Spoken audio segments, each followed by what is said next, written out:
Hello and welcome. This is quite an anniversary for us at NDTV. 32 years ago, in 1988, Radhika Roy started The World This Week with the first show, the US elections.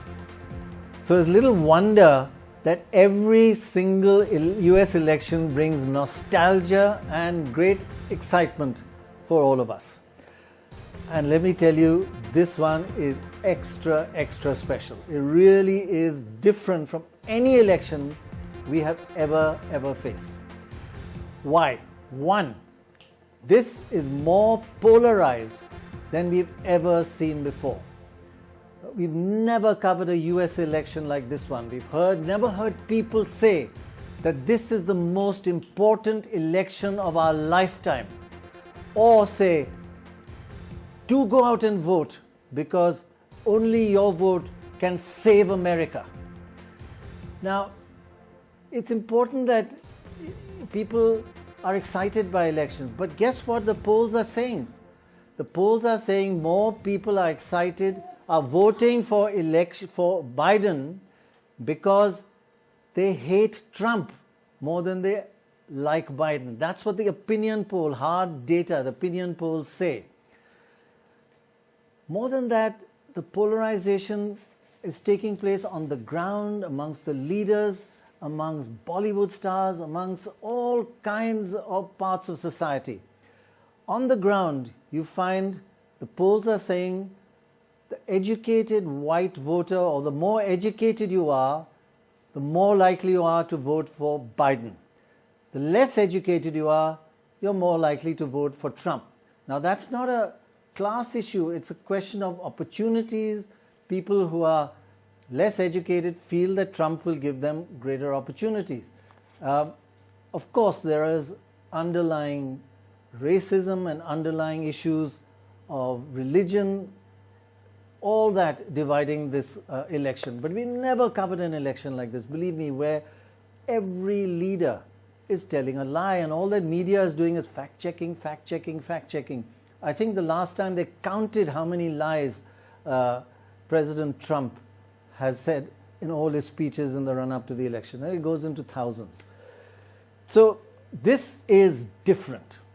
So what we're going to do in this election, in this program, is give you a lot of data and then discuss the implications of that data. First thing we're going to look at is who's going to win this election. The polls say Biden's going to win, but why aren't people believing him? What are the different reasons? More data on that. And we have the top experts in the world, including Dorab Sapariwala, of course, who they really need out there to help them with their polls, to explain what exactly is going on. So first we look at who's winning, why the polls could be wrong, and then what are the paths to victory for Biden, for Trump over the next 24 hours. And then after that, you know, if the voting takes a little long, this is the first time I've ever seen shops being boarded up all across America because they're scared that there'll be violence. They're scared that, in fact, this election, the verdict will not be obeyed. I mean, what's happened to that great democracy of America? It's called the Trump effect, but it really, the democracy in that country is at stake. So apart from that, we will then go on to look at what does this mean for India. Whoever wins, does it make any difference to India, or are there clear differences and clear preferences? We'll be looking at that. But first, let's have a look at some of the opinion polls and what they're saying. We'll be mostly focusing on Nate Silver of 538. He looks at all the opinion polls and he's just a brilliant mind. Now look at what polls are forecasting. Halfway mark, we know, out of 538, the halfway mark is 270. The polls are forecasting only 186 seats for President Trump. That's the latest forecast, and it's updated every few minutes. And what are they saying for Biden? Will he cross the halfway mark? They're saying 352 now. 352, that is two-thirds. That is a landslide. But nobody's believing the polls. Moving on, why don't they believe it? Oh, let's just look at, those are the, what are called the seats or the electoral college votes, what we call seats. It's called in America electoral votes. But what are the percentage votes? What is the margin of victory that the polls are saying about Biden over Trump? The percentage margin of victory of Biden over Trump is 8.4% now. That is across a large number of polls, 8.4. That is a huge, huge margin, believe me. Moving on, so if that is the kind of margin, why aren't, what are pollsters saying is the percentage chance of either one becoming the next president of the United States? So this is a pollster's assessment of percentage chance of winning, not the votes, the percentage chance of winning as the polls and the uncertainties reflect. And they're saying there's a 90%, and this is the night before, 90% chance of Biden winning and only a 10% chance of Trump winning. That is a huge, hugely one-sided. I mean, if you look back at Clinton, where the polls got it wrong and the pollsters got it wrong, there even they said 70% chance of Hillary Clinton winning and a 30% chance of Trump winning. So since that didn't work out, people are beginning to question even this 90-10. And if you look, okay, pollsters forget, you know, they've got too much science. How about looking at the bookies, the betting odds? What do the betting odds say? Betting odds of the next president, not 90-10, huh? Biden 61 and Trump 39. So that's 60-40, say, which is a little more than 50-50, and to have like a 40-60 lead is a pretty big advantage. So that's the betting odds. You decide who you believe in, and take it how it comes. But there are lots and lots more to these numbers than meet the eye. Let's just move on to the one more graphic and just understand what exactly how the polls got it wrong last time in 2016 when Hillary Clinton fought. Remember, halfway mark, majority mark, 270 out of 538.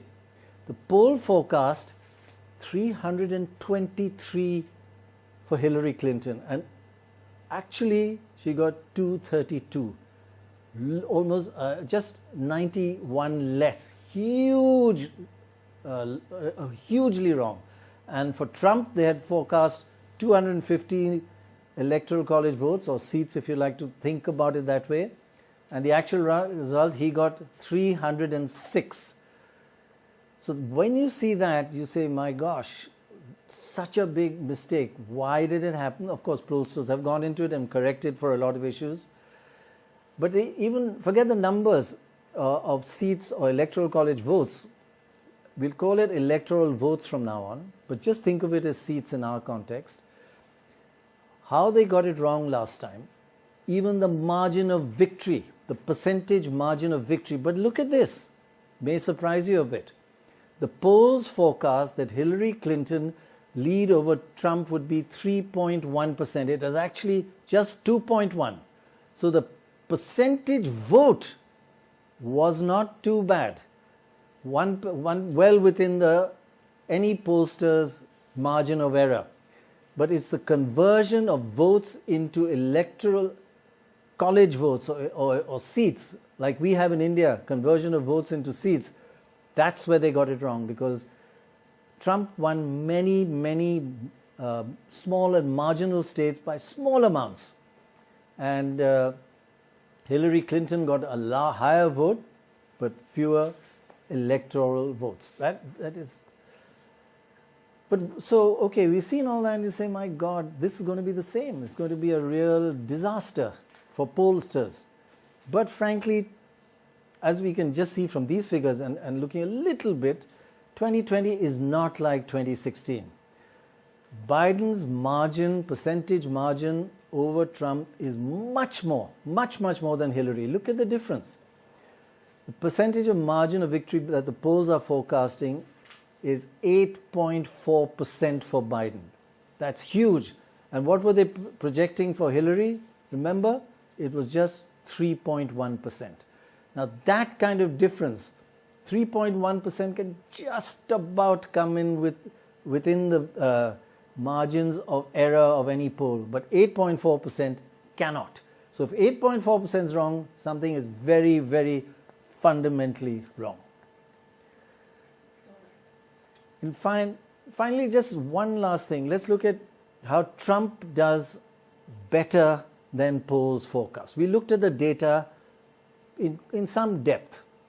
Trump's margin of victory over in polls in 2016 was much higher than polls had forecast. Trump did better than polls in many, many states, while Clinton did not. So polls underestimated Trump. The margin of victory of over 10%, more than the polls. There were 10 states where the polls said, say, 2% and he won 12% or 14%. Polls said 5%, he won 15 or 16. While Clinton, not one state did the polls underestimate her margin. And if the margin of victory, you say, look, let's say 6%, the polls was 6% less than what he actually got, or the margin of victory he actually got was 6% more than the polls had forecast. 21 of the 50 states, the margin of victory for Trump was underestimated by more than 6%. I'll give you an example. If a poll said Trump is winning by 2%, he actually won it by 7 or 8 or 9, more than 6% ahead of what the poll said. And Hillary Clinton, only 2 states where the margin of victory was 6% more than what the polls said. So that, I think, is a big warning that polls consistently have underestimated Trump. And we look into why and whether that's happening again this time. But there's nobody better to explain this to me and all of us than Dorab. Dorab, bottom line, and don't beat around the bush. Do you believe in polls? Well, the polls got it right last time. They were within 1%. Is that bad? It's a sample of 2,000 or 3,000. And don't forget that we talk of these shy voters for Trump, right? Do the shy voters only live in some states and not in other states? If they were shy voters, and Pew Research has done research with other people, there's no evidence. But let's assume they were. Are we suggesting that shy voters live in Pennsylvania, Michigan, Wisconsin, but not in California, not in Texas, not in Georgia? The samples are very small. They have samples of 500 and 600. Another point I'd like to make this time is that over the last 6 to 8 months, Biden has held his lead. It's gone down, but it's not up and down. It's been a fairly consistent lead across the last 7 to 8 months. He's never gone down. Of course, Hillary Clinton had a problem with Comey. That's why probably she went down. But my question is, it's a consistent thing, and I think they've learned. Their concern was that over a large period of time, they were undercounting non-educated whites. They've adjusted for that. But the shy voter thing, I want to try and put to bed, because they must exist all over the country and not because Mr. Trump tells them only in 7 states. And I think this time this can still go wrong. All polls can go wrong. But I think there's more solid ground to believe the polls this time than last time. The lead is so much greater. It's well past the margin of error. They can still go down, no question about it. But I think this time, last time, we were just stunned. And, look at it this way. If he wins by even 6%, do you know that's 10 million votes? Can you imagine in any democracy somebody winning by 10 million votes and says, no, no, you're not president. The other guy is the president. You only won by 10 million votes. Where is that? That's useless. I mean, that is what it's going to sound like. What I'm saying is that this time, I do tend to have more faith in polls after having learned from last time. That's true, and I think they are learning about a couple of things. I think they underestimated they looked at categories in among pollsters about age and about whether you're black or white. I think it's Hispanic. education what they got wrong. They didn't focus on weighting education. Yeah, that's where they really failed. And they've corrected for that, but they may find they failed on something else this time. You never know. So, Baj, I've never seen you study anything as closely and obsessively as these US elections. If you had done that at school and college, Baj, you would be the genius you are. So maybe you did. Yeah. But tell me, you've been following it like night and day. What's the biggest story of this election, do you feel, so far? I think the biggest story is turnout. I mean, to imagine that 100 million plus Americans have already turned out, there's still ballots coming in. I mean, postal ballots in most states can come in today. Some of them, as long as they're postmarked for today, can come in. So you can get ballots coming in till the 7th or 10th. So that's a huge number, given that the US does not have a history of high turnout. And take a state like Texas. They have a higher turnout already than they had in the whole election last time. And Texas is a state which has very low turnout. Now, what all this turnout means, I'm not sure. Because is it just COVID that is driving people to the polls early, or is it something else? Normally, you would assume that a high turnout would mean that people were voting for change. But if you look at figures, say, in parts of Florida, Miami, which is a big Democratic area, Republicans have turned out in larger numbers or have increased their vote percentage in Miami than Democrats. It's one of the states that gives you registered voters by party. So I think there is a big question mark on what this means. I just want to point out one thing that I know I'm one who's been going on about shy voters, and Dorab doesn't agree.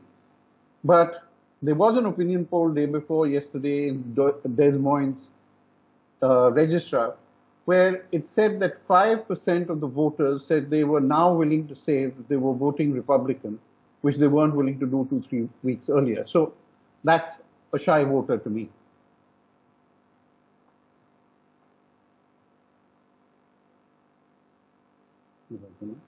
Okay, Baj, that's actually amazing. I mean, we always thought that America did not really turn out in large numbers, but this time it's huge, of course, partly to do with the pandemic, and then people are worried that on the last day it's going to get really, really serious. But let me bring in Professor Steve Jarding right now. Thank you, Professor Jarding, for joining us. Really, really good to have you. We're all looking at America and wondering what's happening. You are the greatest democracy in the world, and people are scared of violence, people are scared of rigging, people are scared that their lies are going to be told and there's going to be cheating, as President Trump says. Do you, if so much is going wrong, what is the cause of this? And how can we believe the results when they come out? How do you believe them? Will you believe them? Well, the answer to the first question, I think, is Donald Trump. I mean, what's going on with America's democracy is we have a leader that doesn't believe in democracy. He believes in autocracy, and he believes in that he's above the law. And you've seen this play out over 4 years. And I personally believe part of this high turnout, and it will be a record turnout when all the votes are cast and counted, it'll be something that looks like about 67% turnout, which will be the highest in 120 years in the United States. So, but I believe part of that surge in voters is, and we'll find out, but I believe it's a response to Donald Trump, that America indeed, hopefully, will show that democracy actually is much better than perhaps we thought. I mean, think of it. For 4 years, we have had a president assault democracy, assault our Constitution, assault our institutions.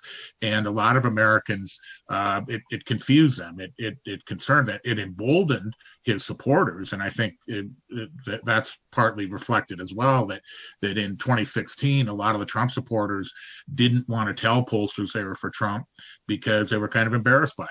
After 4 years of Trump, they're emboldened. They're shouting it at mountaintops to say they're with Donald Trump. So I don't think you're going to see that hidden vote at this time. But my personal belief is, and I don't want to overstate, but we would be wrong to understate it. This is about Donald Trump. Donald Trump is the one that's saying there may be violence in the street. Donald Trump is saying democracy doesn't work. Donald Trump says the elections are rigged while he's trying to rig the election. No one else is.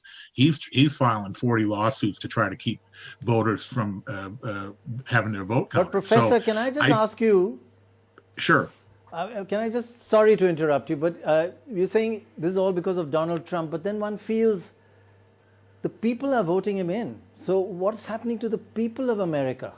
The most liberal democracy at one time, and now could be on the verge of a major change. As everybody says, the most important election of your lifetime. Do you believe that? What about the people, Yes. that change? Well, remember again in 2016, Hillary Clinton did win. We have this arcane electoral college system that we really need to get rid of. It was established by the founders to try to effectively make sure that the moneyed interests could have overturned the will of the people in certain circumstances. It's clearly outdated. It clearly undercounted African Americans, for instance. So, but that still is important. I mean, Hillary did win the popular vote. Now it was close, but every election's different. I mean, Hillary Clinton and the Clinton family, her husband, had hundreds of millions of dollars spent against them in America for years, telling Americans, that they were bad people. Hillary was a very polarizing personality. That played into it. Donald Trump was not an incumbent. He didn't have to run on a record. He has a record now, and it's a pretty lousy one. But America in 2016 was divided, was polarized, and they didn't really like either candidate. And yet Hillary's voters in 2016 were not fired up at all. She claimed to have these millions of people on the ground that were going to turn voters out, and yet certainly from my perspective as a political analyst, I don't care how many times you have people knock on doors or make phone calls. If I don't like the candidate, I'm not turning out. Well, that's what happened with Hillary. In this case, fast forward to 2020, the Democrats aren't necessarily totally fired up about Biden, but they are totally fired up about getting rid of Donald Trump. That's a dynamic we did not have in 2016, and clearly it exists today. So I think America's democracy is going through some fundamental changes, or at least doing some internalization as to who are we and what do we want to be and how do we want to lead. But I don't think it's in as bad a shape as somehow the greatest liberal democracy is falling apart. I think tonight will say something. I will tell you this: if Trump wins tonight, I would be much more in line with saying there's something fundamentally wrong with American democracy. If America rejects him after 4 years of his undermining democracy, I think that actually will send a signal that America's democracy did right the ship, and it's in much better shape than we thought it was. Right. I think, yes, that's the core, that the results tomorrow will tell us whether America's democracy is still alive and thriving. Thank you very much, Professor, for joining us and your perspective. Thank you very much indeed. It's my pleasure. Now let's just move on to, thank you very much. Let's move on to some other trends that are happening. If we look at some of the data on why Donald Trump is winning and what is his path. So just like in 2016, what happens, we want to know, if the polls are underestimating Trump's support? Let's have a look at almost exactly the same situation happens. So Trump's support was underestimated by, let's say there's no underestimation this time. What is Trump's path? If there's no underestimation, the polls are correct, it's 352 to 186, as we said earlier. There's no polling error. But what happens if there are systematic polling errors? Let's say at 2.5%. Just look at that. Just 2.5% polling error across the states, and Trump goes up to 280 electoral college votes compared to, he gets a majority with a tiny swing of 2.5%. Now what happens if it goes a little higher? You can see 3.5%.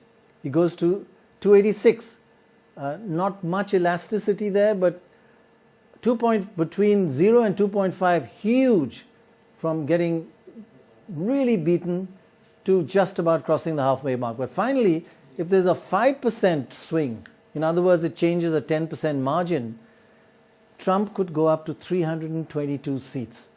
So polling errors of 5%, as Dora will tell you, but he's never done, he's never made a mistake, and neither have I. Polling errors of up to 5% are not uncommon. Now, what happened? But you know, what this does is look at uniform 2.5% across all states. But that doesn't happen. Every state is different. What happens if Biden has exactly the same trouble as Hillary Clinton had? That means different states, different errors. So we looked at the errors in 2016 state-wise and say if that percentage error happened again this time, what would happen? Remember, current polls are 352 to 186. Now, if the 2016 identical error, state by state calculated, that happened to Hillary Clinton, if they were 3% wrong in one state, then it's going to be 3% wrong in the same state again and 7% in another state. So this is not uniform 3.5, 2.5% across the whole country. America is very diverse in its polling, its errors, and its voting patterns, and its swings. So look at that. If the errors were exactly the same, Biden still wins quite easily. But, in fact, he only loses 17 seats. But Biden will lose if he gets the same errors that Hillary Clinton faced, plus he loses all the projections that are give him a less than 1% victory margin. That's a very narrow victory margin.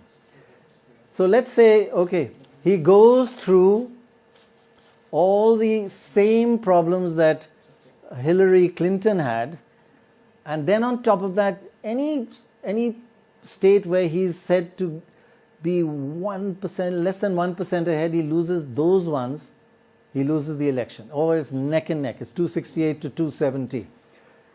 That is a change of 84 seats by Hillary plus 0.9% error. I mean, that makes it very, very worrying.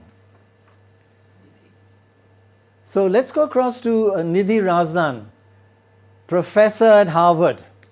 Congratulations, and you'll do them proud, mark my word. You've covered so many elections with all of us. Has this has probably charged us all up more than any other election?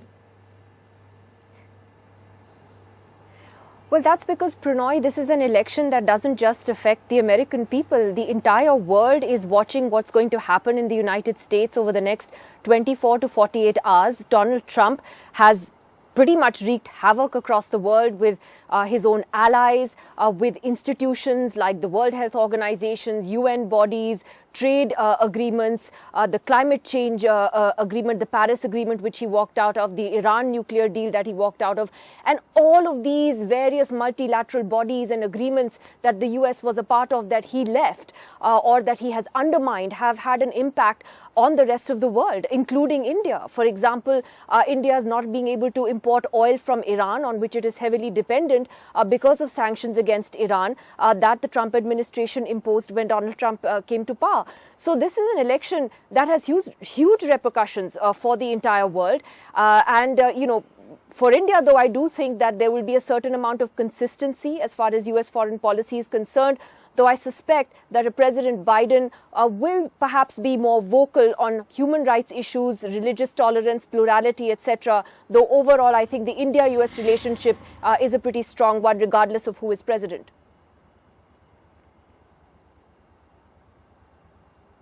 Exactly, Nidhi. That's that.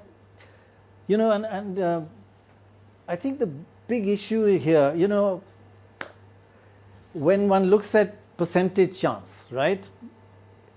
It's not really percentage chance that worries you, and we mix that up a lot. We say, okay, there's a 16% chance that you're going to lose. So you're throwing a dice, you've got to get a 6, but you'll get it only 16% of the time, 1 in 6. And you say, chalo, I'll lose some money, etc. But the same 16% chance happens with Russian roulette. And 1 in 6 chance. But you think, my God, that is huge. So it's not the percentage risk.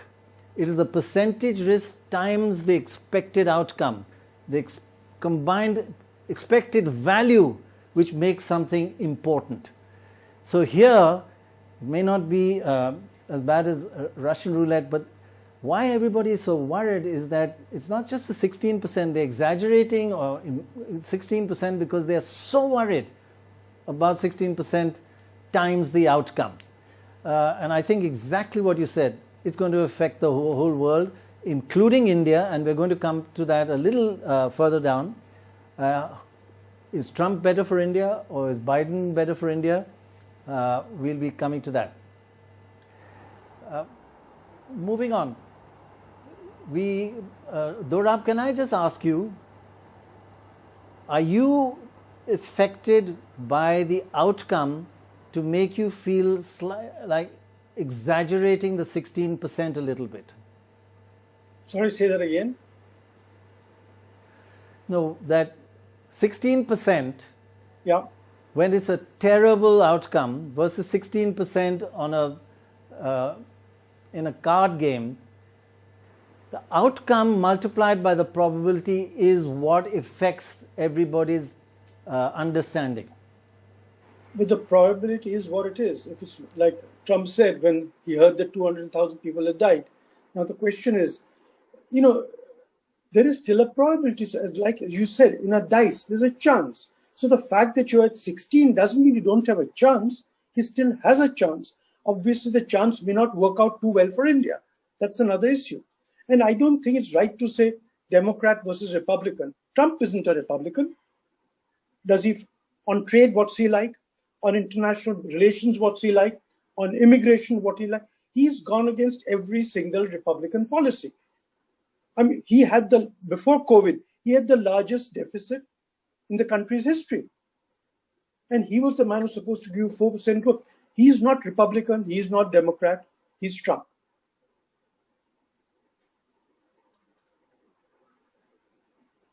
Let's just bring in Neha Dewan here. Dewan, thank you very, very much for joining us.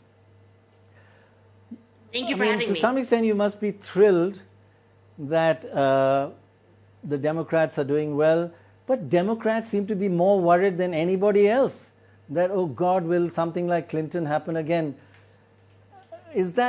Why are you so worried?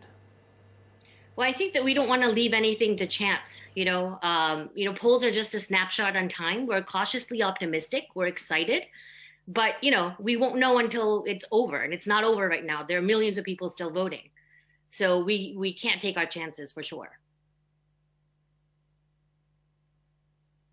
When you say you can't take your chances, is this high victory margin that polls are predicting and everybody's saying it's going to be a landslide, is that going to affect voter turnout of Democrats saying, oh, we won anyway, my one vote won't make a difference? No, not this election. I think, we've seen unprecedented numbers of Americans voting this election. There's 100 million people who have already voted. Just in the state of Texas alone, the Asian American population exceeded that of 2018. So people know that it's not that, oh my goodness, this is what the polls are saying. And that's exactly what the polls were also saying in 2016. So, people are taking this a lot more seriously. I mean, once I'm done here, I'm going to be making phone calls into battleground states. The work is not over until the polls close, and people know that. Just this morning, I'm actually in the state of New York, which is not a battleground state. I took my daughter to vote at 6:30 in the morning, and there were lines around the corner in the state of New York. So that just goes to show you that people are taking their civic duty seriously, and that their vote not for granted at all. You represent South Asians for the Democrats. How much difference has Kamala Harris made in this election? And how are South Asians voting in this election? And stick to figures, don't be biased. Yeah, no, I mean, I think that, she brings a different element to this race, especially for South Asians, for Indians, right? This ticket is reflective of what America is today. It's not just men, it's men and women. It's not just white males. It's, minority make up 50% of this country.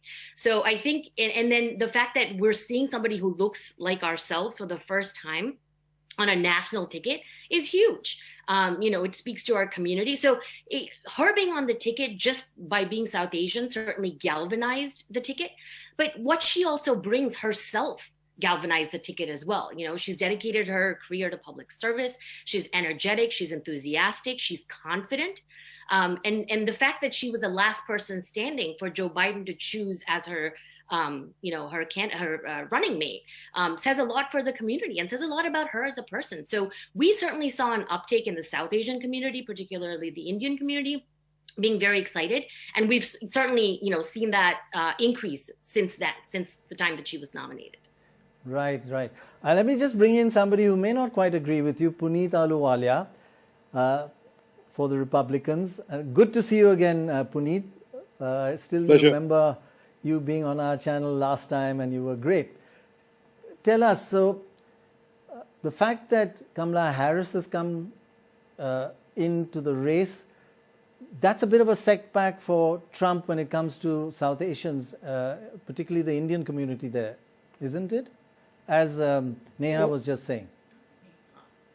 Well, I think we keep lauding about what is America today. I think we've forgotten the fact that America is a place where if you had a chance for 4 billion to come to the United States, they'll come because of opportunity, individual ability to succeed on merits, not because you look different, you are successful intellectually, financially. That's what is rewarded in this great nation, not because you are set in a box, which is what predominantly Democrats and the liberals play with.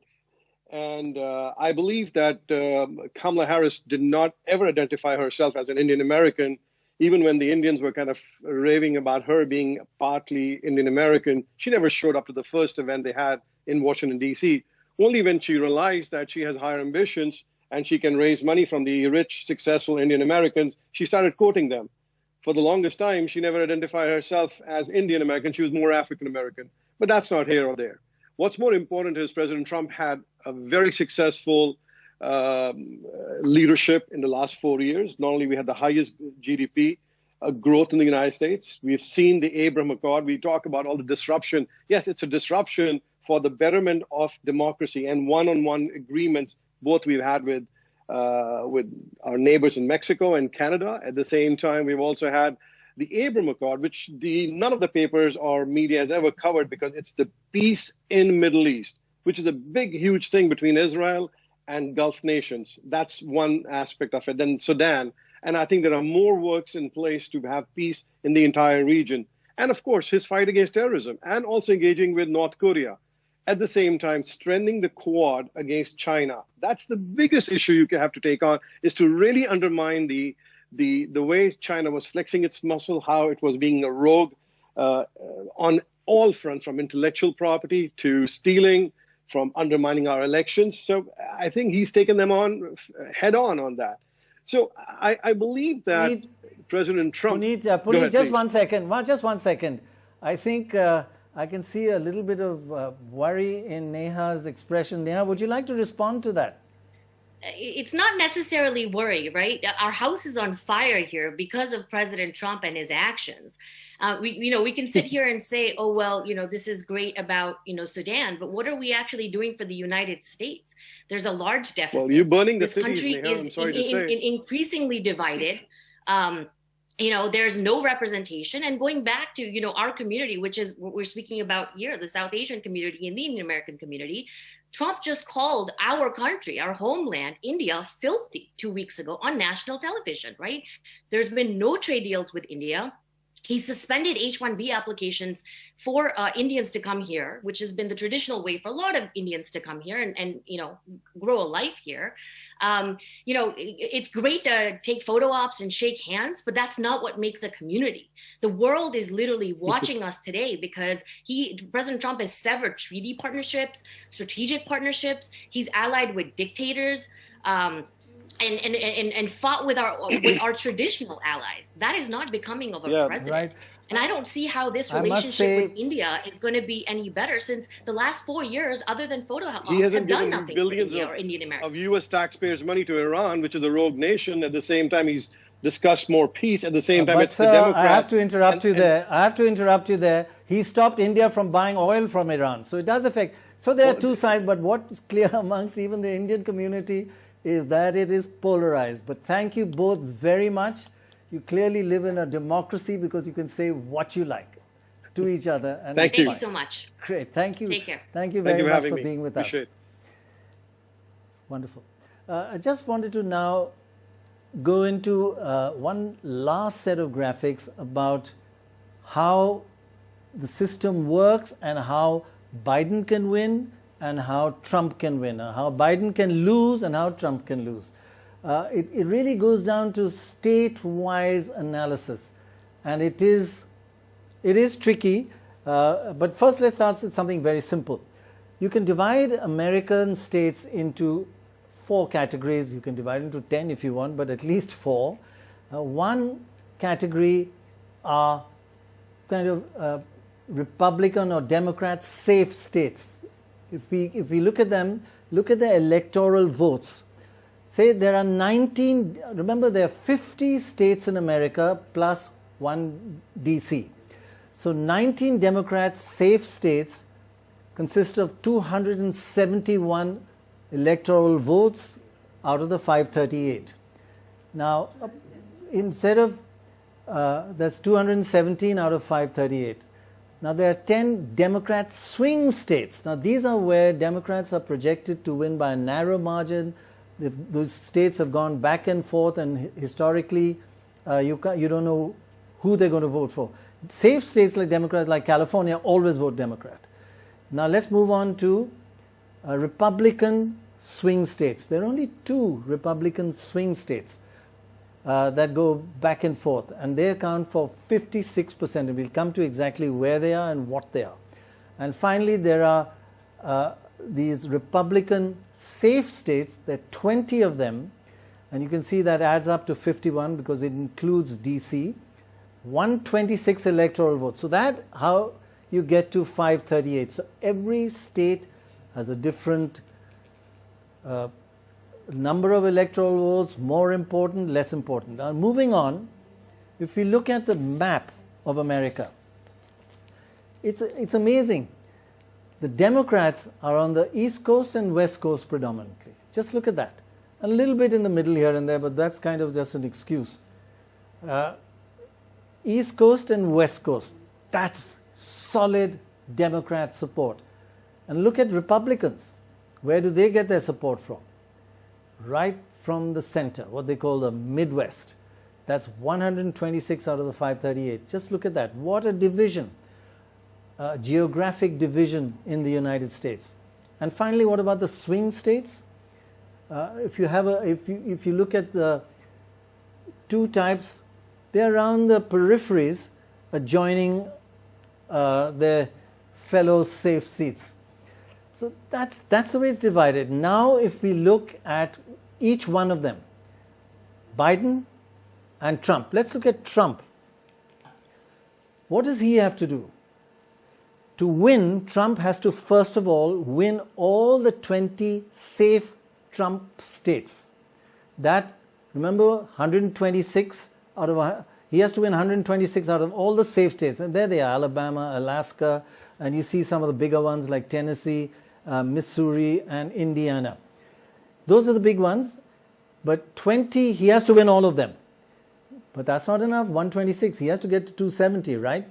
So then he has to win the 2 Republican swing states. The Republicans are forecast to win these states, but they are swing states, so they're winning it, forecast to win by a narrow margin. This is, of course, Ohio and Texas, big states, 18 and 38. So that takes Trump to 182. Still not good enough. So he's won the safe states and he's won the the Republican swing states. He has to still win 88 of the Democrat swing states. And there are 139 of them, as we saw earlier. And that 139 comes from North Carolina, Arizona, Pennsylvania, crucial, Nevada, Michigan, Minnesota, and Wisconsin. He has to win 88 out of these 139. That'll get him to 270. So that's what he has to do. Safe states, Republican safe states, win them all. Win all the Republican swing states and win more than half of the Democrat swing states. Now what about for Biden? Let's have a look at him. Remember, first thing he has to do, remember he has to get to 270 as well, of course. He has to win all the 19 safe Democrat states. But you look at those margins of victory. Look at California, the margin of victory 29%, electoral votes of 55. Look at New York, margin of victory of 30. That's what is called safe, with electoral votes of 29. Illinois, 20 with a margin of 15. These are safe states. He's got to win all of them. Then 270 is not enough. He's got to get to 270. So Biden has to win 40%. That's 53 out of the 139 states that are considered Democrat-leaning swing states. So he has to win 40% of them, not even half of them. And those swing states that he has to win are like Arizona, Pennsylvania, Nevada, and Michigan. So that gets him to 270. So for Biden, clearly the path is much easier. Of course, if he wins all, just the Democrat swing states, all of them, he will get to 256. He doesn't have to win Republican swing states or any Republican safe states. So the path to victory for Biden is clearer and wider. It's a pretty tough, narrow, and rocky path for Trump. So, Bajpai, if I can ask you, tell us a bit about these swing states, and are there any worries that they are going back or forth in any direction at the moment? Because you've been studying those very carefully. I think swing states. I think two interesting points. One is all the southern or the Sun Belt states of Texas, Florida, North Carolina, Georgia, Nevada, and Arizona. Huge turnout in all these states. Compared to the other ones, which are Minnesota, Wisconsin, Michigan, which have a good turnout, but it's in the 60s. All the others are in the 90s and more. So, but if you look at these, and you earlier made a graphic about polling error if it went back to 2016. In a lot of these states, Trump starts leading if the error is the same. Iowa, Ohio, Texas, Georgia is too close to call, and then another 3 of them fall within 2%. So 2% is not a big margin. So I would say at least 4 or 5 of these states are suspect from the point of view of holding for the Democrats. On the other hand, the fact that so many people have already voted, if, say, in North Carolina, where almost 500,000 people have voted. The Democrats have a lead in registered voters of 200,000. Are there enough votes now for the Republicans to actually catch up in a state like that? That, I think, is an important question which we should know the answer because quite early in the morning tomorrow, because North Carolina is one of the states that's going to come in early. But I would say there are about 5-6 states right now which Trump has made good gains on. And as your Nate Silver said, Pennsylvania, and I think as Durab also pointed out, is one state that hasn't seen a big jump in percentage support for Biden. It's remained between 4 and 5%. Right. Yeah. Yeah, I think the key point that you've been studying and comes through is that you can't look at America as a whole and say there's a 3% swing. You have to look state by state. Let's just bring in Nish Acharya. Now, Nish, you're an advisor to Biden. Why are you also nervous and worried? 8%, just relax, man. Don't need to vote even. Well, I think there's. I'm not as worried about the polls. I think it's going to be a Biden victory this evening. Certainly, as the votes get counted over the next few days. So I'm not as nervous. But there is the reality that you're asking people to go vote during a time of pandemic, and then we've seen what some of the Trump people have been doing in terms of blocking buses, the last minute taking Democrats to court to throw out ballots. And so there is reason to be nervous about dirty tricks from the Republican side in this election. But I'm confident American people have been really focused on COVID and the subsequent economic recovery. And that's why Vice President Biden is ahead. I think the polls look better for Joe Biden right now than they did for Hillary Clinton. The pollsters would have to make double the mistakes they made in 2016 for that to be so incorrect this time. So I think there's a lot of room for where the polls are. Right, Nish, we can safely say that he's ahead a little bit. Nish, could I just ask you, I don't know whether it's difficult to answer this question, but do you feel that if it wasn't for the pandemic, Trump would have won this election? I don't think that's necessarily the case. He doesn't have a lot of accomplishments to his name. They had a tax cut, which has only benefited a small portion of the population. And I think we live in a very divided country no matter what. So American elections for the next generation or so are going to be close, no matter who the candidate is. And what we're seeing here is when there are issues that are clearly defined, the Democrats right now have plans and they're pulling ahead. But I don't think it was I certainly think he would have run from a stronger position and a stronger economy, and that certainly benefits the incumbent. But I don't think it was clear at all that he was a shoo-in for it without COVID.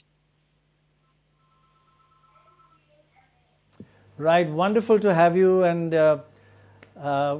we'll talk to you in another 48 hours and see a bigger smile or well, let's see, I won't go where. But we are all worried about whether these election results are going to go through smoothly and there won't be violence. And we never thought that would happen in an election in America. We'll take a short break now. When we come back, we're very glad to have with us. Thanks so much. Meera Shankar, she's a former envoy to the United States. We'll ask her two things. One, how much America must have changed since she was there, and what does she feel about it now? And who's better for India, Trump or Biden? After the break, Meera Shankar.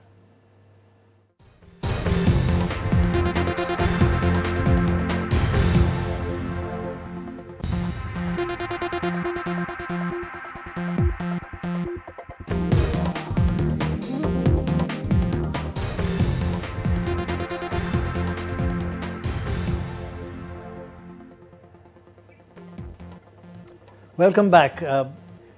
We're talking about the US elections, which most Americans, no matter which side they're on, believe is the most important elections of their lifetime. And that's meant very strongly. And the polarization in that country is unheard of till today. And there's fears of violence, there's fears of rigging, and there's fears that Trump will not accept the result if he loses. It is an unbelievable scenario, and we've got the former envoy to America, Meera Shankar, with us. Thank you very much, Meera Shankar, for joining us. We're going to ask you, what difference, will this make any difference to India? One or the other. But before that, I just want to ask you, it's a very different America now to what when you were there, right? Yes, it is. I think that was an America which was thinking that it had evolved into a post-racial society because of the election of President Barack Obama, the first black president, something historic, something unexpected. And there was hope in the air. There was a lot of expectation from the Obama government. But there was also the fact that he had inherited a crown of thorns. 2 wars overseas, Afghanistan and Iraq, with seemingly no end in sight, and a financial crisis, because I went in early 2009, shortly after the financial crisis had hit America, and unemployment rates of 10%, the financial sector, the banking sector in free fall, needing a bailout by the American government.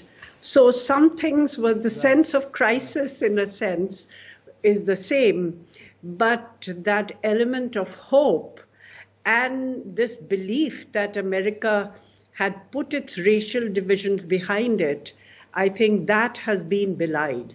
After 2 terms of President Obama... Is it going to come back, do you feel? I don't know, because right now race is very much at the top of the agenda. Very true, very true. Can I just ask you one other point? Sorry. Yes. Just coming back to India, which is what I had mentioned I would speak to you about. We want to know what difference, we've got a kind of 8 points which we'd like to talk at least with you for the first point. Biden versus Trump, what difference does it make to India? We'll look into 8 points, but first one with you, the US-China relationship versus the US-India relationship. How do you feel that could change? Look, I think the strategic trajectory of India-US relations will be unchanged.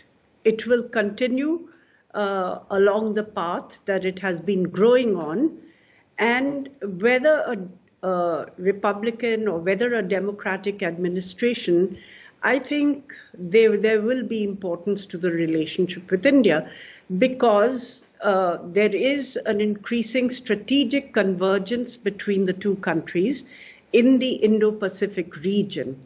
And this is propelled by the challenge posed by an increasingly assertive and sometimes aggressive China in the region. Having said that, I would say that as far as China is concerned, there is a consensus in America that it poses the most serious challenge to America that it has faced. And therefore, America will need to deal with it in a way which is not a continuance of the policies pre-Trump. However, but Trump has been aggressive and unilateralist on the trade side, imposing punitive tariffs on a range of Chinese imports, and also, moving ahead more vigorously with Taiwan, sending a ministerial level person to Taiwan. Perhaps Biden may not be so unilateralist. What he has said is that he would like to work with allies and partners to create a coalition to pressure China rather than go down the unilateralist route. What you will also see in the Biden administration is a kind of tension between the globalists who would like to see progress on issues such as climate change and therefore will seek China's cooperation, and the strategic hawks who would look at the, challenge posed by China. And this tension, in a sense, you will see playing out. Where the balance is going to end up, I don't know. But even Biden is going to have to face the challenge of China. It's not clear cut at all, right? Meera Shankar, thank you very much for joining us indeed. Let's just look at the second point, and we can try and understand what the difference will Biden versus Trump will make to India, US trade, H-1B visas, etc. And we've got Mrinalini Kumari with us, who is part of the Republican side of the United States. You know, Mrinalini Kumari, thank you very much for joining us.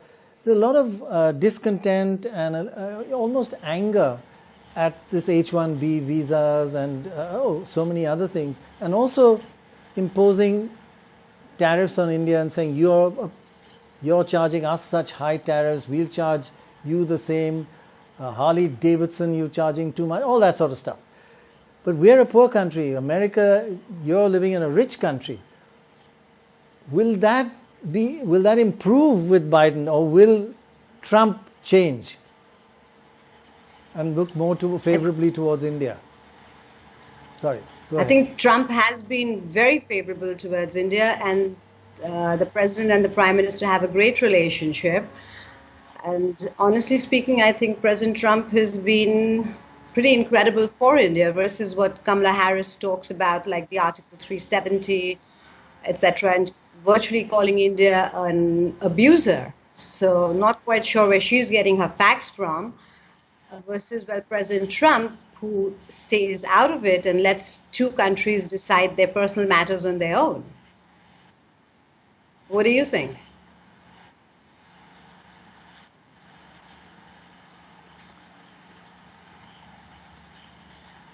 That's an important point you made. With you, I'll bring in Meenakshi Ahmed. Meenakshi Ahmed, who's just written a wonderful new book, all because of your training at NDTV, Meenakshi, right? When you were at the World This Week, remember? Of course. You've got NDTV in your genes. So tell us a bit about who will be better for India between Trump and Biden. If Biden comes in, will things change dramatically or not? Well, I think there will be a change, because I know that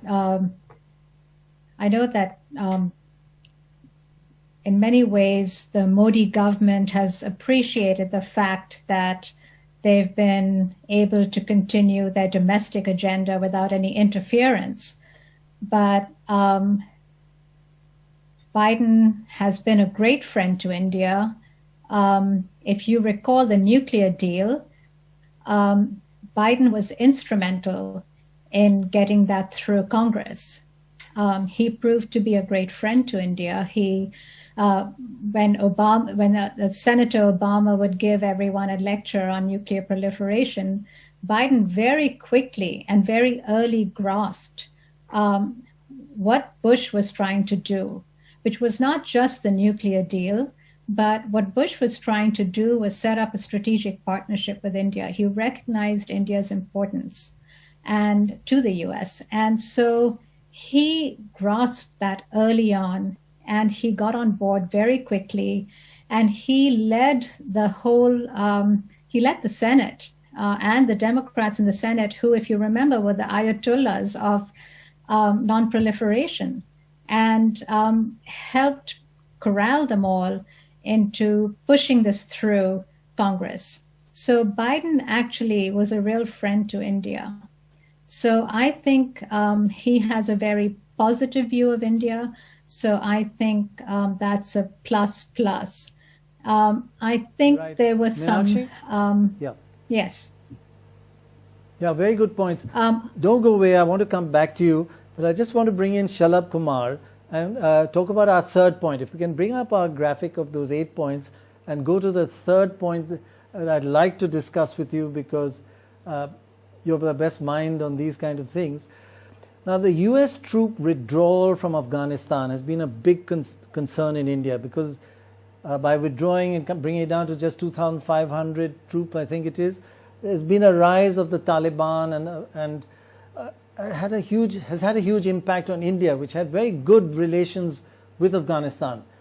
How is that going to change with either Biden coming back or Trump? Will it continue with Trump, or will that also change? Because it is a worry for India. You'll understand that, right?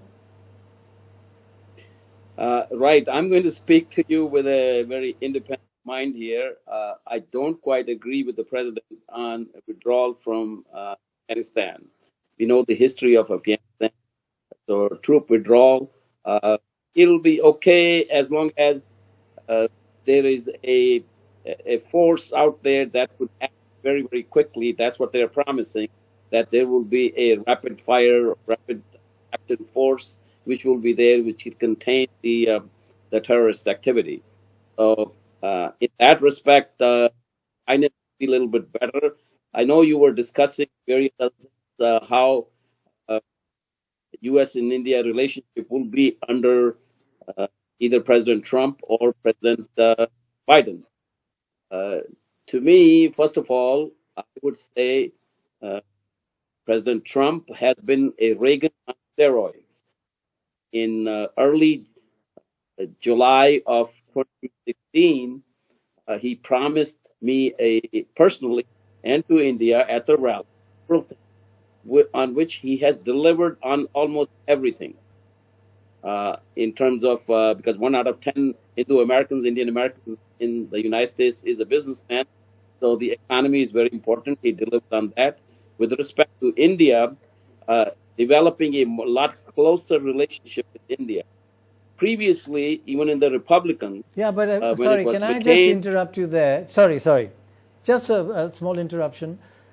I mean, what about the H-1B1 visas, cancelling that and, and making it difficult for Indians to travel there? And you say that it's been great for India, but there have been real serious setbacks as well, right? I would agree with you on two sides, on two issues. Biden is slightly better. I would not say he has gone out totally committed to it on the H-1B and immigration, but my guess is he will be slightly better because Biden takes care of, he talks a lot about illegal immigration. And he's not that much for legal immigration. There was a whole program on immigration. I was very surprised to see that out of a whole hour and a half discussion, 30 seconds were given to H-1B and legal immigration issue by Biden. But I would agree with this, that Biden most likely will be a little bit better. Not a whole lot better, but he will be a little better on H-1B and immigration issues.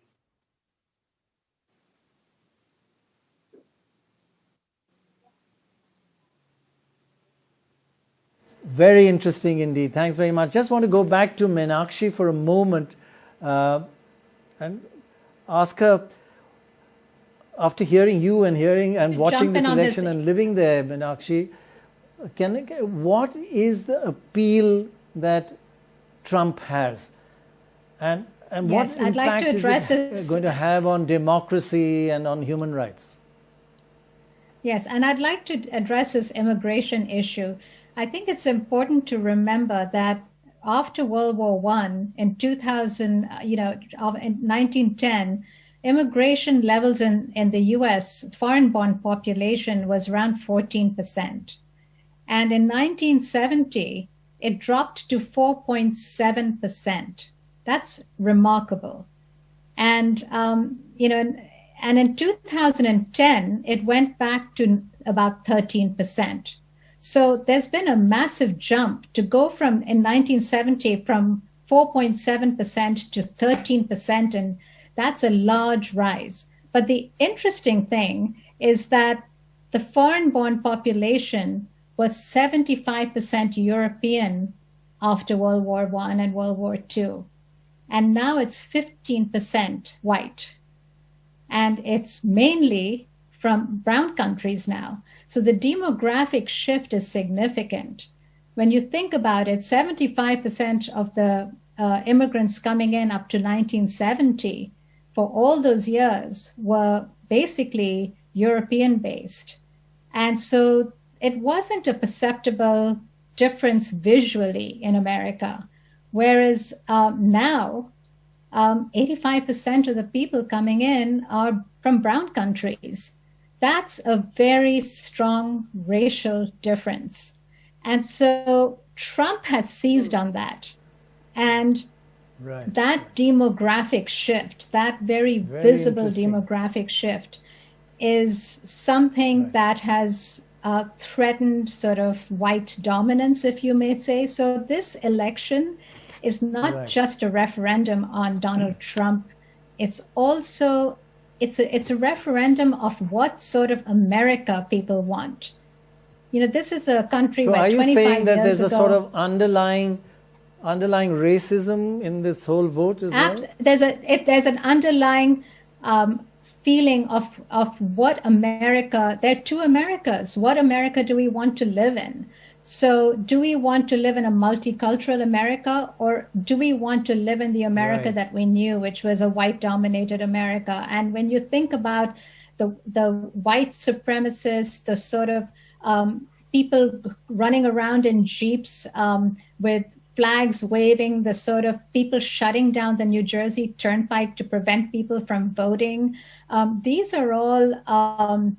this massive turnout, which is unprecedented, which is usually usually happens. Very, very well put. Yeah, right. Which usually happens. Thank you, Meenakshi. We'll see you again tomorrow, right? For your analysis of all this, and your NDTV genes will come shine as much as they've done tonight. Thank you very much. We can introduce Walter Anderson, the legendary Walter Anderson. Thank you very much indeed. Walter Anderson, we are trying to look at what difference will it make to India? Will it make any difference at all? We've had 8 points, and we're on to the 4th point, which is on human rights. I can't hear you. If Biden comes in... Oh, can't hear. Oh, dear. Can you hear now? That's better, but I heard nothing of the previous person either. Okay, can you hear now? I can hear now, yes. Okay. What difference will it be?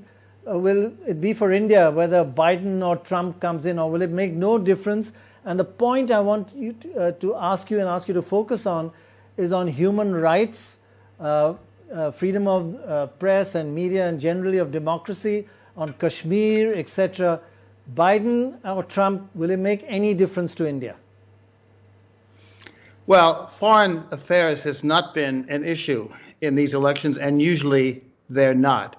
But, will there be a difference? I'd say that, yes, there will be some, and short-term and long-term. And the major foreign policy issue of the United States, as with India, is with China. And there's not a great deal of difference between the two parties. And in fact, much of what happens depends on moves that the Chinese make, and they've been in a very assertive mood in the last year or so. As Indians, know, and in fact, hence, Sorry to interrupt again. I'm doing this a lot. I think the main point I was asking was that the Democrats have been much more concerned about what's happening in Kashmir, about human rights in India. In fact, our foreign minister wouldn't attend a meeting which the Democrats had organized because Kashmir was part of it. And just human rights generally. Well, it was more than that. From India's point of view, not the election, India's point of view, if either one comes in, Trump or Modi, will it make any difference? Trump or Biden, will it make any difference? It will make some difference, and I was about to explain. There's a short term and a long term. Thank you. In the short term, can I finish? In the short term, yes, please.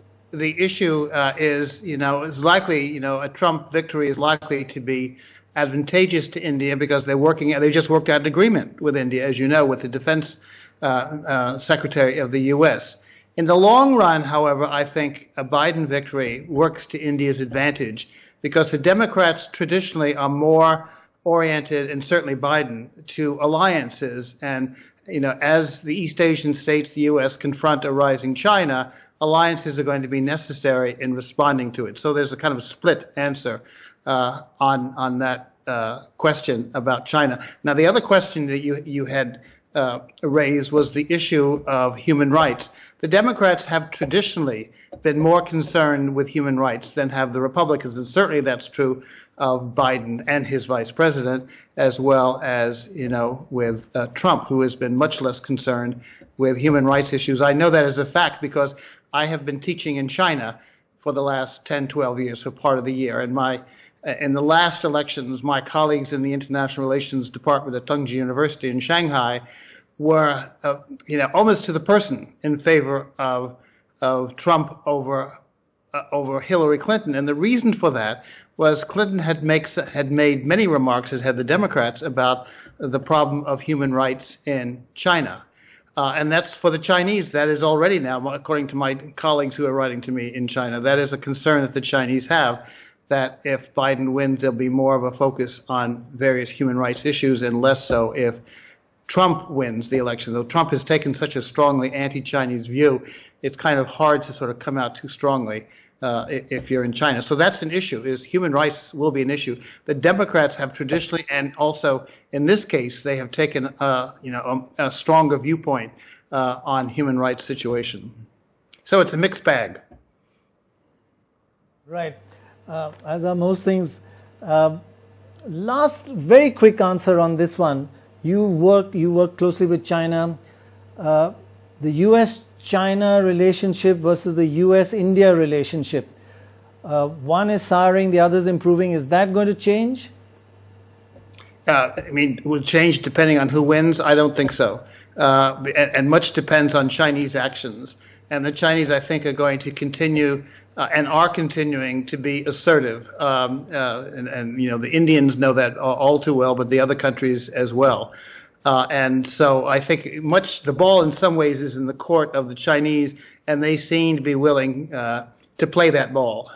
So I think Chinese actions will shape, the American response, and there was not going to be a great deal of difference, I don't think, except on the other issue I earlier mentioned on getting alliances, that a Biden administration is more likely to be more focused on getting an alliance. Now, Trump is, to a certain extent, he's talked up the Quad and as a way of responding to the Chinese, but he tends to be bilateral in his approach to foreign policy issues. Right. Great. Thank you very much for that perspective. Thank you very much, Walter Anderson. Moving on to our next point, and I maybe go to Dorab on this. One of the big positives about the Trump presidency is the Modi-Trump close relationship. If we look at what difference does it make to India if one or the other comes to power? That relationship would obviously, if Biden comes in, would India suffer because that relationship disappears? I don't really think so, because I think the relationship are based as much on government interests as individual interests. Mr. Trump has made it individual. Remember, he told us that if we stopped hydroxychloroquine from being sent, he'd beat us up. So, Mr. Trump is a very mercurial gentleman. It would be, I think, at least there is some amount of stability.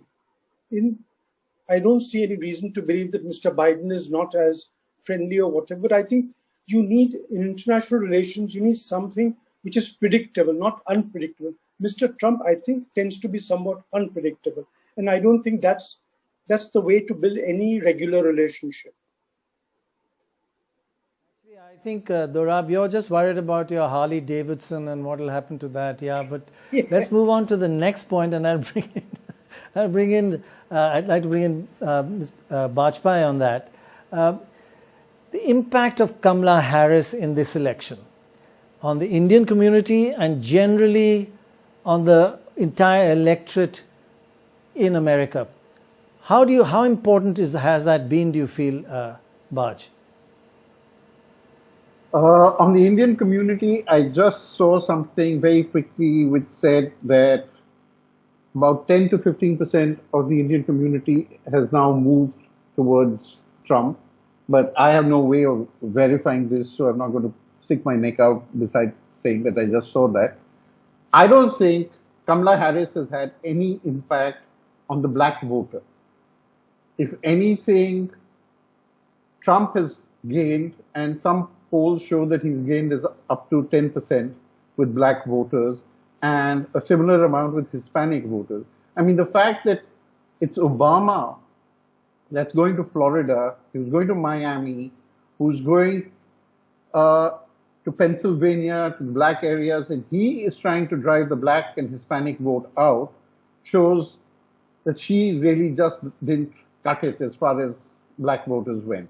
I don't think, maybe they didn't get turned off with her, but there was nothing that got them to come out. And it's important in the last election, in both Wisconsin and in Michigan, black voters did not turn out enough, which is why Clinton lost by very small margins. So I don't think she's really done much for them.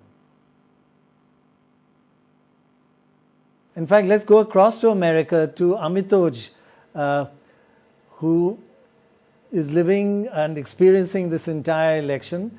Amitoj, great to have you. So tell us about the Indian community, and I don't only mean Sardars like you and me, the entire community. You know, there's more than Sardars to India, right? But tell me, who are they generally voting for in your discussions, and has Kamala Harris made any difference? Well, thank you so much, Dr. Roy. To tell you a secret, I only joined this because I wanted to hear the banter between you and Mr. Durab. But to get to your point now, you know, it's interesting that you mentioned Kamala Harris. I wrote an article about that, which went on NDTV.com, and I mentioned very clearly that Kamala Harris has insisted that she is of black identity. She has her reasons for that. She grew up in an African-American community. She went to Howard College. Howard College is, as most know, one of the most renowned black colleges in America. But to tell you what you just asked about specifically, whether she's had an impact on the Indian American voters, it's interesting because I spoke to students. I also spoke to the Democratic Party, Indian American stalwarts, political strategists, and also in the Republican Party. And I'll start with the Republican Party. You spoke to Shalabh Kumar just a short while back. The key question that I think one should have asked him was, did the Trump campaign actually reach out to Shalabh this time and actually seek the vote of the Indian American community? And what I've learned is that that did not happen, essentially. What did instead happen was that there was this 1 or 2 events with the Donald Trump's son in and around the New York area, but there was no active campaigning happening by the Indian American community. In fact, in terms of money, there was very little money that was given to the Trump campaign as compared to the last time in 2016. On the other hand, the Biden team reached out to the Indian American community, and I actually sought their support. Now, the strategic answer to why that might have happened is because the Indian American community essentially, is a very small portion of the electorate. And in a pandemic, kind of election where you might have your polls, Dr. Roy, but unfortunately, what's happening right now is that even the pollsters are confused about what to do in a situation like this, where you not only have shy voters, but you also have, voters who are thinking about whether to vote during a pandemic or not. And for the first time in American history, you have an election happening during a pandemic, and people don't know how to read the data this time because of that.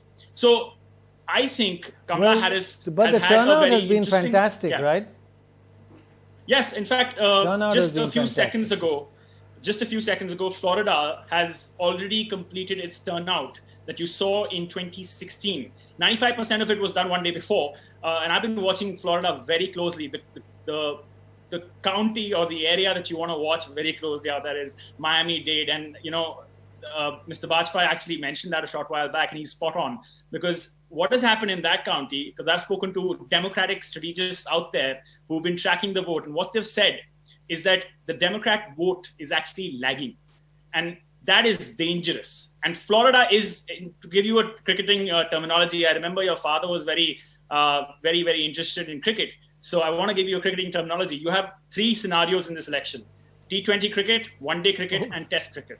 T20 cricket is going to be very simple. Florida, it goes to Biden, game over, Trump's out. The second scenario is going to be one-day cricket, where you're going to actually see a slightly drawn-out process whereby Friday you'll have a result and it's going to be Biden.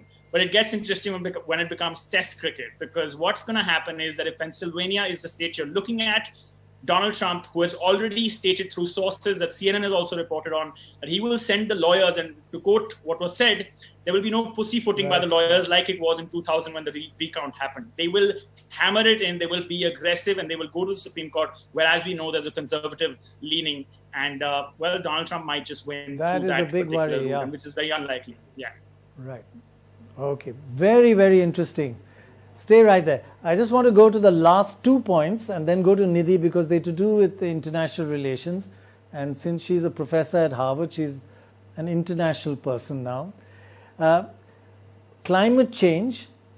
Will the US come back to the Paris Treaty, which Trump got America out of and had huge repercussions for India?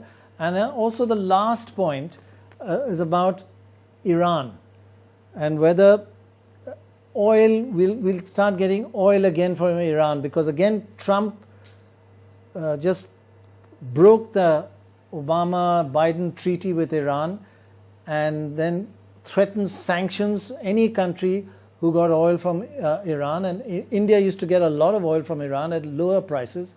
Now it had to stop and had to pay the difference. So Nidhi, as a general point on international relations, these are just 2 specific examples, you can refer to them, but overall, how will the world change with Biden or whether Trump continues? What will be the difference for India in particular?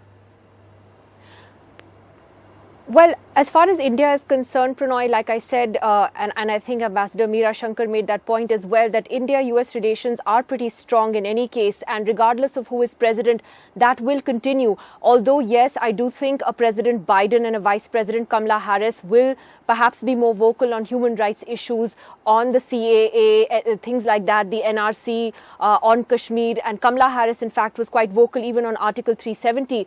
And as you pointed out, Foreign Minister Jaishankar did not meet another Democrat, Congresswoman Pramila Jayapal, for her criticism of the way India had, acted in Jammu and Kashmir after its actions last year. So those may be issues that a Democratic presidency would bring up. But by and large, the fundamental relationship with India is a strong one. As far as the rest of the world is concerned, we've seen Donald Trump, as I said, weaken his own alliances in Europe, for example, with NATO. I think those countries that are part of the NATO alliance would be looking for that to be strengthened again if there is a Biden presidency. As far as China is concerned, again, Joe Biden has also made some very strong criticisms of the Chinese human rights record in particular. He's been very vocal on the way the Chinese government treats Muslims in Xinjiang. He's been very critical about their actions in Hong Kong. So one can expect him to again be more vocal on China's human rights record. In fact, he called President Xi a thug very famously. So he's not minced his words about how he sees the Chinese leadership, but he may be, rather than, sort of veering in the direction of unilateral action, would want to take US and American allies along. So that's another aspect of the relationship. Iran is very important, again, from India's point of view, not just because of oil imports, but India also has a very important strategic port in Chabahar there, which would be its gateway to Afghanistan. And that project has also been stalled as a result of these American sanctions on Iran. That's been delayed. So that's another important point as far as India is concerned. So trade also, Prannoy, again, Biden may not, we may not see the same kind of protectionism from Biden the way we have seen in Donald Trump, though he too talks about sourcing products from American companies first. But there are many experts who believe that he may actually try to close a successful trade deal with India, something that Donald Trump wasn't able to do. So as far as India is concerned, perhaps more continuity. Maybe other parts of the world will heave a sigh of relief if there is if the Trump presidency ends, particularly countries like Iran, Europe, and America's traditional allies, which have really seen the president do everything from undermine his own allies to offer to buy countries, if you remember. That happened too. Right. Very, very clear and very interesting. Thanks for that perspective. And we'll be seeing you again tomorrow on this. I'd like to go to one last comment from Baj and then from Dorab. But Baj, one thing we haven't spoken about all evening, and it's really, really important, is the race for the Senate, for a majority in the Senate. How's that playing out, and what should we be looking out for tomorrow on the Senate?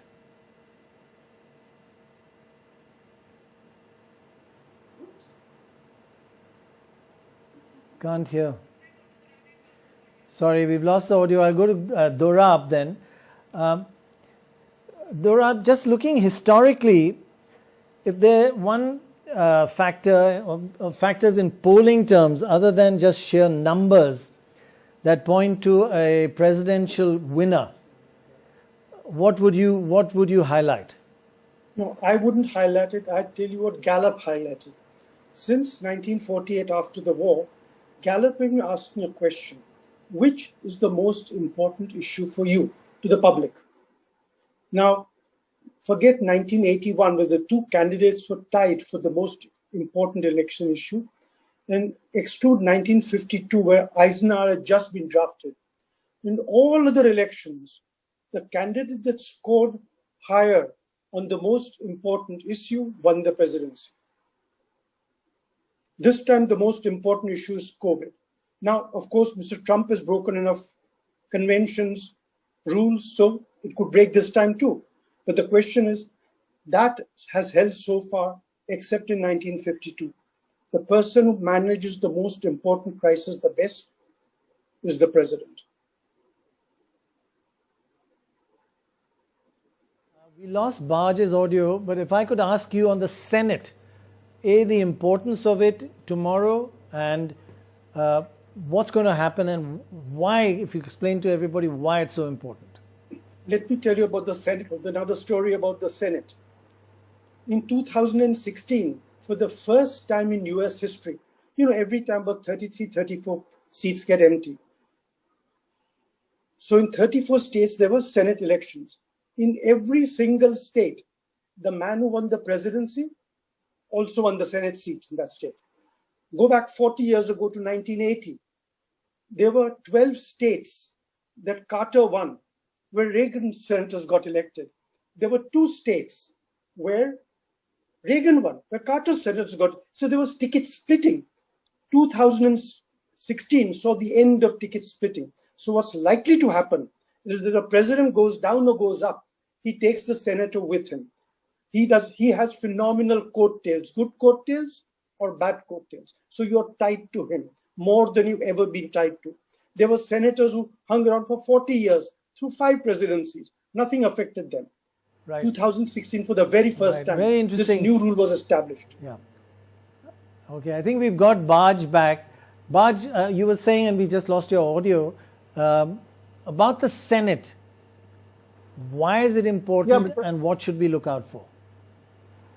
Yeah, because if Trump wins and the Democrats don't get control of the Senate, Trump's going to have a free run for the next 2 years, at least until the next elections for the Senate take place. And that means he can do almost anything in terms of appointments, because all appointments come from the Senate. They don't have to go to the House, even if the Democrats hold the majority there. Secondly, if the Democrats want to stop the Supreme Court being completely overrun, and more importantly, the lower courts, they need the Senate.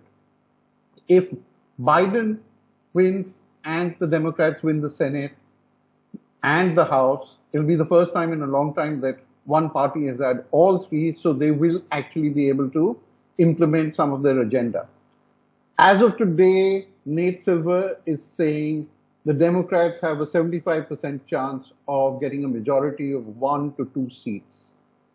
Out of the 9 seats that are in real contention, there are again 33 seats being fought, but of the 9 that are important, 5 are leaning Democrat, 2 are too close to call, and 2 are going Republican. The Democrats need to win at least 4 of them to break even because they're losing one seat in Alabama to the Republicans for sure. So, Nate Silver is saying that the Democrats will have a majority of, say, 52 to 48, 75% chance. And that is huge, actually. They, with controlling the House of Representatives, they could even pack the Supreme Court, but let's not go down that route. Well, thanks, Bob. Thanks, everybody. Thanks, Dorab. Thanks, Nidhi. Yeah, sure, go ahead. The markets are up today, and the report says because they think Biden is winning. Biden is? Winning.